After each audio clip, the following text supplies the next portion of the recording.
Tá, e o último ponto aqui, seria o quarto ponto, eu colocaria que ser santo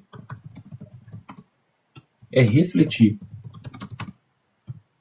o caráter de Cristo Jesus, que, como a gente já viu, que é Deus. Então, refletir o caráter de Deus. Esse é o chamado do cristão.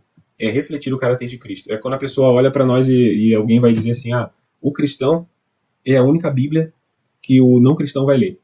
Então, muitas vezes a pessoa não quer ouvir a mensagem, a pessoa não quer ouvir aquilo que está escrito, mesmo que em Romanos 1,17 vai dizer que a fé vem pelo ouvir e o ouvir pela palavra de Cristo. Muitas vezes a fé da pessoa vai ser desenvolvida não por eu ter pregado, porque muitas vezes alguém não vai querer ouvir a mensagem, mas ele vai ver na nossa vida, se nós temos andado de acordo com aquilo que a gente crê. E Deus tem misericórdia de nós, porque muitas vezes nós dizemos crer numa coisa e vivemos de uma forma totalmente diferente. Então, ser santo é refletir o caráter de Cristo, é ser a Bíblia que o não crente lê. Então, eu acho que eu já coloquei 1 Pedro 15:16, né, sede santo, aquele que vos chamou. Pelo contrário, segundo é santo aquele que vos chamou, tornai-vos santos também vós mesmos em todo o vosso procedimento. E aí ele vai dizer isso aqui é importante, todo o vosso procedimento, no deitar, no falar, no conviver, no trabalhar, no estudar. A vida do cristão deve ser diferente em todos os aspectos. Devemos buscar esse... assim, eu não vou ser pelagiano nesse momento dizendo que é por obra nossa e força nossa. Não é por obra nossa e força nossa. É o Espírito Santo agindo nas nossas vidas.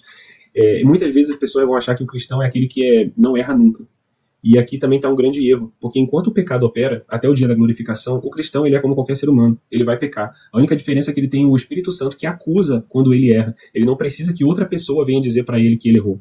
O próprio Espírito Santo vai dizer, você está errado, você está em pecado. E o cristão ele vai olhar para a vida dele, vai voltar em arrependimento, se converter e voltar para Cristo. E então aqui eu vou dizer, a conversão é um processo que deve ser diário. Não é uma única vez na vida que acontece. A conversão é uma decisão diária de se voltar para Cristo. De estar andando numa direção e pegar e voltar em 180 graus para outra direção. Então o cristão ele reconhece o erro dele. E muitas vezes alguém vai olhar assim, mas aquele cristão lá, ele ainda é uma pessoa muito estressada. Talvez se você olhasse para a vida dele antes de Cristo, você veria que ele era uma pessoa muito, mas muito mais estressada. E ali, se você vê ele hoje, você vai ver que a vida dele foi transformada. Ainda não está perfeito, e nunca estará perfeito até a volta do Senhor, até a glorificação. Mas em comparação ao que ele era, ele agora ele é muito melhor, porque ele foi santificado em Cristo e ele entende esse chamado. Né? Então, às vezes a gente vê assim, a gente não tem como dizer quem que é mais pecador ou não, mas digamos assim, que uma pessoa que fala muito palavrão, isso é só um externar do pecado, né? O pecado é muito mais do que isso, o pecado é no sentido do ser da pessoa, no sentido ontológico. Nós somos pecados, mas o ato de pecar em si, o ato de cometer um pecado, uma pessoa fala muito palavrão, enquanto que um outro cristão fala um palavrão só. Só que esse que fala muito palavrão veio de uma vida totalmente errada. Ele se converteu depois de adulto, depois de seus 30 anos, ele tem os maus hábitos ainda que acompanham a vida dele. E ele, em relação ao que ele falava 100 palavrões no passado, agora fala 30, ele teve uma santificação em relação a isso. Enquanto aquele que fala um palavrão, mas foi nascido dentro da igreja, criado no meio do Senhor ali, no meio do povo, não falava palavrão e agora depois de adulto fala um, quem está mais afastado de Cristo será nesse momento? Aquele que fala 30 ou aquele que fala um?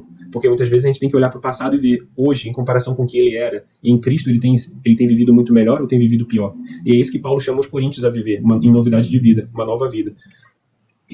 Também em Filipenses 2, 1-7, fazer a leitura. Se há, pois, alguma exortação em Cristo, alguma consolação de amor, alguma comunhão no Espírito, se há entranhados afetos e misericórdias, completai a minha alegria, de modo que penseis a mesma coisa, tenhais o mesmo amor, sejais unidos de alma, tendo o mesmo sentimento. Nada façais por partidarismo ou vanglória, mas por humildade, considerando cada um os outros superiores a si mesmo. Não tenha cada um em vista o que é propriamente seu, senão também cada qual o que é dos outros.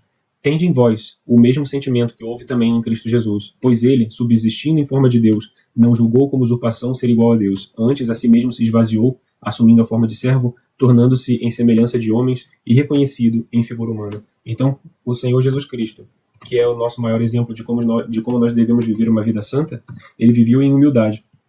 E dessa forma, também devemos viver, conforme ali Filipenses 2, de 5-7, vai dizer, tende em vós o mesmo sentimento que houve em Cristo Jesus, que ele foi santo. Ele não pecou em nada. Cristo, sim, não pecou em nada. Ele era totalmente Deus, ele não teve pecado. E nesse momento ele reflete a glória de Cristo e quer que nós reflitamos a glória e o caráter dele. Então todo cristão é um santo em Cristo somente. E quem não busca viver em santidade, nem se preocupa com isso, de fato não é um cristão. Porque Deus opera em nós, tanto o querer quanto o realizar. Filipenses 2,13. Então, eu acredito que esse era o objetivo desse texto hoje. Talvez a gente pudesse explorar mais algumas coisas, mas eu acho que ficou claro para nós que santidade não é uma obra nossa. Santidade é uma obra de Deus nas nossas vidas. E é pela misericórdia dele que ele nos chama todos os dias com santa vocação para que nós possamos viver uma vida santificada nele. Né? O termo ali, eclésia, que é chamado o termo grego para a igreja, a gente vai ver alguns teólogos aí dizendo que a eclésia é um chamado para fora, é um chamado para o mundo, para evangelizar e tal, e fazer e acontecer. Eclésia é um chamado especial de Deus, é um chamado para fora, é para realmente um chamado para fora, mas é para sair do mundo, é um chamado de sair do mundo para dentro de Cristo, é um chamado para sair do mundo para dentro de Deus, para uma vida em santidade. E agora sim, a eclésia é essa assembleia, essa congregação de santos, ou melhor, aqueles santificados em Cristo que estão buscando, juntamente um com o outro, aperfeiçoar essa santificação, esse processo de santificação, até o retorno do nosso Senhor Jesus Cristo. E essa é a igreja.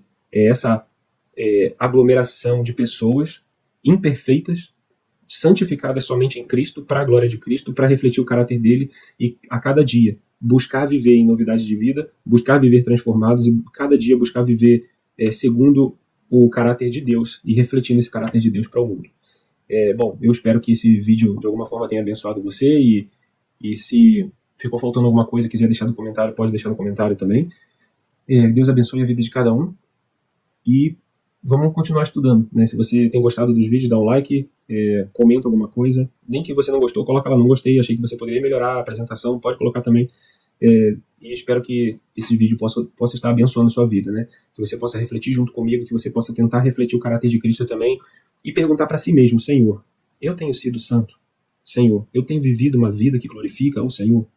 Senhor, eu tenho vivido de forma que o Senhor tem me chamado para viver? Eu tenho vivido em santidade no meu trabalho, eu tenho vivido em santidade na minha escola, na minha faculdade, eu tenho vivido em santidade no meio da minha família? Será que eu tenho refletido a glória e o caráter de Cristo? Será que eu realmente fui chamado? Será que eu sou convertido? Será que eu sou um convencido? Será que só porque eu vou na igreja todo domingo, ou uma vez no domingo, ou uma vez no mês, ou porque eu fui batizado quando eu era criança, ou porque eu fui batizado depois de adulto, a minha fé está nisso? Eu acredito que eu sou santo e santificado e salvo por causa disso? Ou será que dia após dia eu tenho buscado viver o batismo que Deus me chamou para viver, que Cristo me chamou para viver? Será que todos os dias eu tomo a minha cruz e me afogo novamente nas águas do batismo para viver em novidade de vida? Será que o mundo já morreu para mim e eu para o mundo, como a palavra do Senhor tem chamado a gente para viver?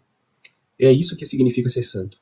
É esse chamado para viver no mundo e ao mesmo tempo separado do mundo, refletindo a glória de Deus, até que Ele venha em sua plenitude e nos resgate para si. Amém? Deus abençoe cada um de vocês.